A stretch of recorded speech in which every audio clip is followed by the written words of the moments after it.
بسم اللہ الرحمن الرحیم۔ شروع اللہ کے نام سے جو بڑا مہربان نہایت رحم کرنے والا ہے۔ ناظرین اکرام، حضرت جابر بن عبداللہ رضی اللہ تعالی عنہ سے روایت ہے کہ ایک مرتبہ ہم نبی کریم صلی اللہ علیہ وآلہ وسلم کے ساتھ سفر کر رہے تھے۔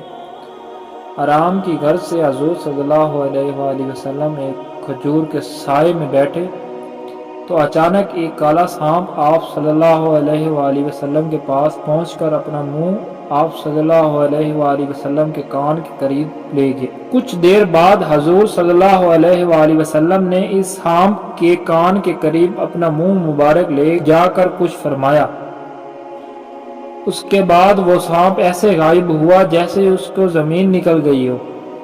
ہم نے عرض کی، یا رسول اللہ صلی اللہ علیہ وآلہ وسلم، ہم اس سانپ کو آپ صلی اللہ علیہ وآلہ وسلم کے قریب دیکھ کر ڈر گئے تھے۔ آپ صلی اللہ علیہ وآلہ وسلم نے فرمایا کہ وہ جانور نہیں بلکہ جن تھا۔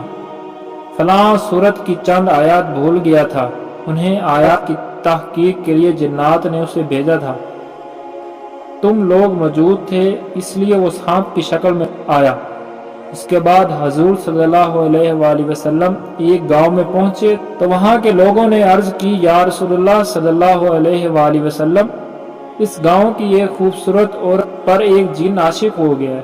اس نے اسے اتنا پریشان کر رکھا ہے کہ وہ نہ کھاتی ہے نہ پیتی ہے، بس مرنے کے قریب ہے۔ حضرت جابر رضی اللہ تعالیٰ عنہ فرماتے ہیں کہ اس عورت کو میں نے بھی دیکھا، وہ ایسی تھی جیسے چاند کا ٹکڑا۔ حضور صلی اللہ علیہ وآلہ وسلم نے اسے پکار کر فرمایا، اے جن، کیا تجھے معلوم ہے کہ میں اللہ کا رسول محمد صلی اللہ علیہ وآلہ وسلم ہوں؟ تو اس عورت کو چھوڑ کر یہاں سے چلا جا۔